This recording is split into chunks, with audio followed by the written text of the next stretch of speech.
بسم اللہ الرحمن الرحیم۔ السلام علیکم ورحمۃ اللہ وبرکاتہ۔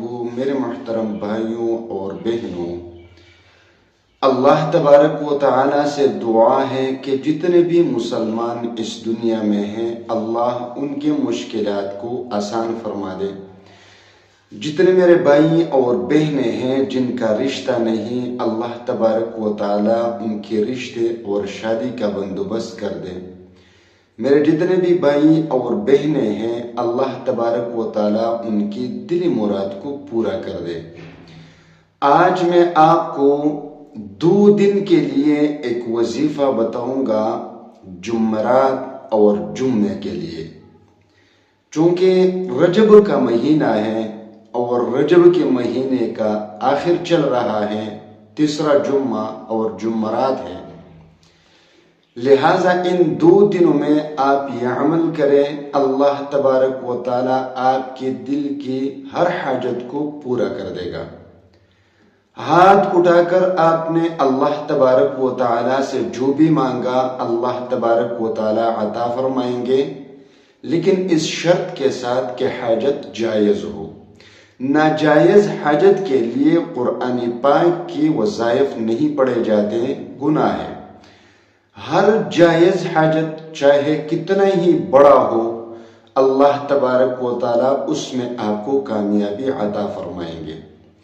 اور صرف یہی نہیں کہ آپ اس جمعرات اور جمعے کے دن یہ پڑھیں یا صرف رجب میں پڑھیں، بلکہ آپ کسی بھی جمعرات اور جمعے کے دن اس وظیفے کو پڑھ لیں، اللہ تبارک و تعالی آپ کی حاجت کو پورا کر دے گا۔ انسان کے دل میں حاجتیں تو ہوتی ہے، کسی کے دل میں رشتے کی حاجت ہوتی ہے، شادی کی حاجت ہوتی ہے، مال دولت کی، اولاد کی، کاروبار کی، کامیابی کی، کسی بھی چیز کی حاجت ہوتی ہے۔ ہر انسان کے دل میں کوئی نہ کوئی خواہش ضرور ہوتی ہے، حاجت ضرور ہوتی ہے۔ وہ حاجتیں، وہ مرادیں، وہ مقاصد پیسوں کے ذریعے پورے نہیں کیے جا سکتے، وہ صرف اور صرف اللہ تبارک و تعالیٰ کی مہربانی سے پورے کیے جا سکتے ہیں۔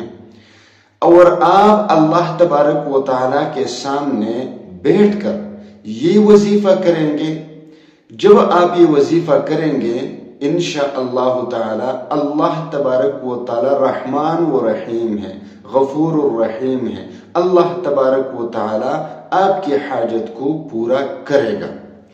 وظیفہ اس طرح ہے، جمعرات کے دن، جمعرات کے دن چونکہ شب جمعہ ہوتا ہے تو جمعے کی رات افضل ترین رات ہوتی ہے عبادت کے لیے، ذکر و اذکار کے لیے، تسبیحات کے لیے۔ تو اسی طرح اسی رات دعائیں بھی اللہ تبارک و تعالی قبول فرماتے ہیں۔ تو جمعرات کے دن آپ یہ وظیفہ عشاء کی نماز کے بعد پڑھ لیں۔ اس کا طریقہ یہ ہے کہ آپ کے دل میں جو بھی حاجت ہے اس حاجت کو اپنے دل میں رکھ کر 2 رکعت صلاۃ الحاجت پڑھ لیں عشاء کی نماز کے بعد۔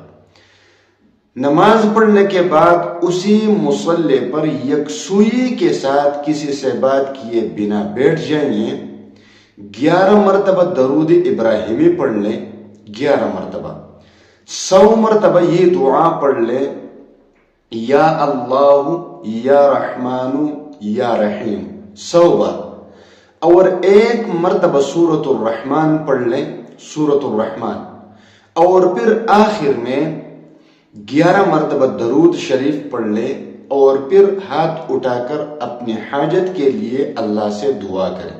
یہ جمعرات کے دن یعنی جمعے کی رات یہ عمل کریں۔ پھر چونکہ اگلا جمعہ ہوتا ہے اور جمعہ کے دن ایک خاص وقت ہوتا ہے جس میں دعائیں قبول ہوتی ہے، اس وقت جس نے بھی جو بھی دعا مانگی اللہ تبارک و تعالی قبول فرماتے ہیں۔ اب جمعے کے دن وہ وقت کون سا ہے، اس میں علماء کرام کا اختلاف پایا جاتا ہے، لہٰذا اللہ تبارک و تعالی نے اس کو نہیں بتایا، اس مقصد سے کہ سارا دن لوگ عبادت میں گزاریں، ذکر و اذکار میں گزاریں اور دعائیں مانگیں۔ عصر کے بعد مغرب تک یہ وقت ہوتا ہے دعا قبول ہونے کی. اکثر علماء کرام کی رائے یہ ہے. تو جمعے کے دن آپ عصر کے بعد یہ وظیفہ کر لیں اس طریقے پر کہ ایک سوئی کے ساتھ بیٹھ جائیے, 11 مرتبہ درود ابراہیمی پڑھ لیجئے, پھر 100 مرتبہ یہ دعا یا قاضی الحاجات, یا قاضی الحاجات 100 مرتبہ یہ پڑھ لیں. 41 مرتبہ سورۃ الفاتحہ پڑھ لیں, 41 مرتبہ سورۃ الفاتحہ پڑھ لیں. 1 مرتبہ اس کے بعد سورۃ الرحمن پڑھ لیں, سورۃ الرحمن 1 مرتبہ, اور پھر آخر میں 11 مرتبہ درود شریف پڑھ لیں, اور پھر ہاتھ اٹھا کر اللہ سے دعا کریں. 2 دن یہ عمل کریں. جتنی بھی بڑی حاجت ہو, جتنا بھی سخت ہو, جتنا بڑا مقصد ہو, انشاءاللہ تعالی اللہ کے حکم سے آپ کی وہ حاجت بھی پوری ہو جائے گی, مقصد میں آپ کو کامیابی مل جائے گی, اور آپ کے دل کی ہر خواہش کو اللہ تبارک و تعالی پورا کر دے گا. وآخر دعوانا ان الحمد للہ رب العالمین.